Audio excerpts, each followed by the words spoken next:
Yeah. So, one of the starkest features of the modernist framework is its reinterpretation of scripture. Ulama see a problem in the way Quran and Hadith are reinterpreted by the modernist thought in light of contemporary values, knowledge, and norms. Can Mufti Saab shed light on when and how these considerations are problematic? Okay. Sheikh Suleiman Al-Auda, or Salman Al-Auda, he has a book, a very interesting book. It's called Hiwarun Hadi'um Ma'a Muhammad Al-Ghazali. So Muhammad Al-Ghazali is known to be one of the A'imma of the modernists in Egypt, especially in the field of fiqh and modern thought. So in his book, he mentions a few foundations, few characteristics of the modernist in our time. The first qaida, or the first foundation he mentions in the book, is that those people who can be classified as modernists today try to present the nusus and the text of the Sharia in a way that they become harmonious with modern science. So they try to synchronize between the modern science and the Quran and the Sunnah. So any such interpretation will be classified as a modern interpretation.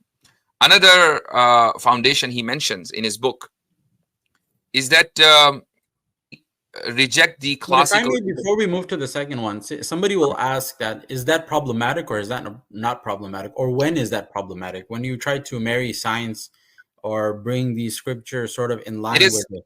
it is indeed problematic, and that is because science is ever changing and Quran and the Sunnah are not.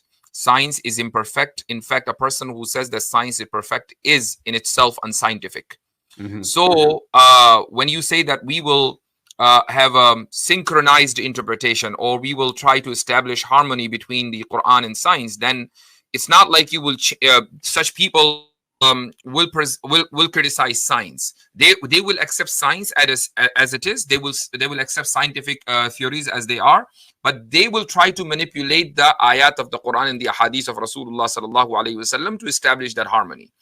And then tomorrow, day after tomorrow, after a few years, that scientific theory will change, and then they will try another attempt to establish another scientific theory in the light of the Quran. So that is definitely a problematic position. Okay. Yeah.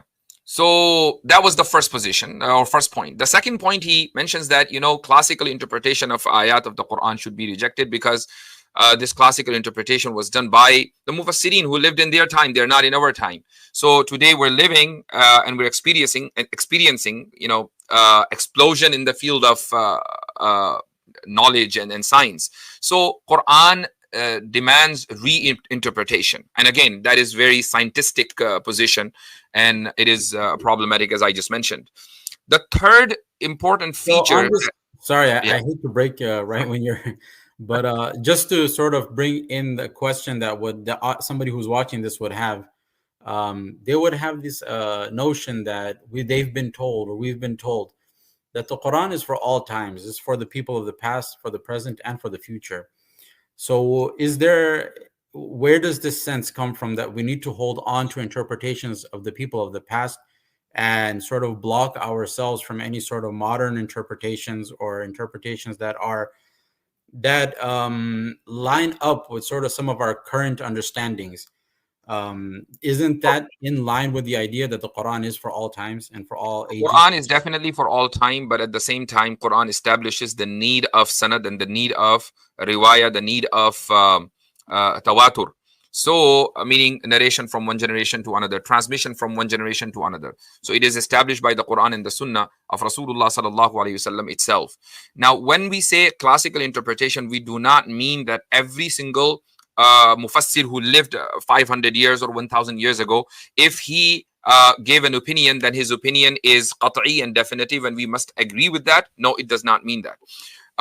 There can be disagreement, but if all the classical mufassirin, for instance, agree on a certain point, it means there has been ijma' formed on that position. Maybe not by all the mufassirin and by all the fuqaha and all the ulama, the position of the majority. And I don't understand why Modernist, they are triggered the moment you use the word jumhur. You know, they believe in jumhuriya, but they don't believe in jumhur.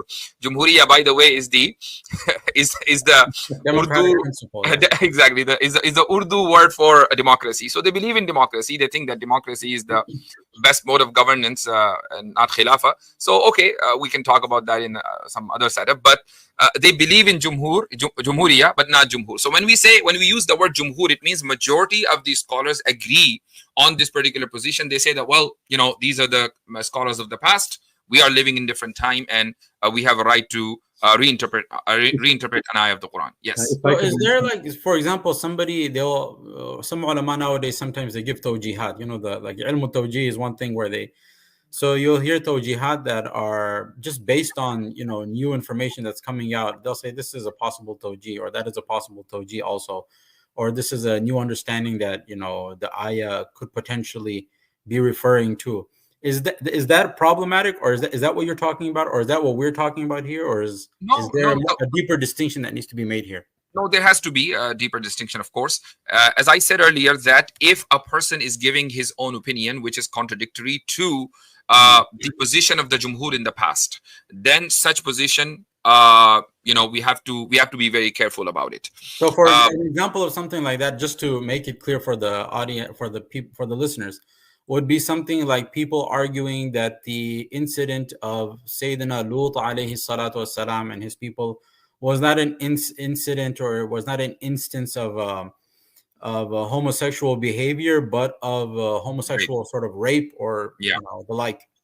That's one example. Another example is from the masala of hudud and qisas.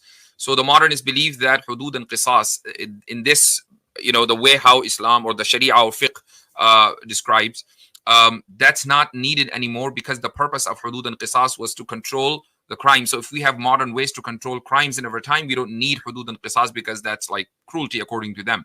So the not only jumhur, but the ijma'i position of the ummah in the past is that Rasulullah sallallahu alaihi wasallam did not give us an empty standard. Rather, it's like, you know, giving an empty cup and you fill it whatever you like to fill it with. So that is like a liberal approach. So for example, in liberalism, they have the principle of equality. They have a principle of freedom. So yeah, we agree with freedom. We agree with the concept of equality. But the biggest difference between liberal idea and Islamic idea is that in Islam you have a full cup of milk, and that's what you drink. In the liberal idea, you have an empty cup and you fill it with urine or with milk or with water or with whatever you like to fill it with. So that is a huge difference. So the concept of hudud and qisas, they were given to us by Rasulullah sallallahu alaihi wasallam with all the details, and we think that crimes can be controlled only by applying that method which was given to us by Rasulullah alayhi salatu wasalam.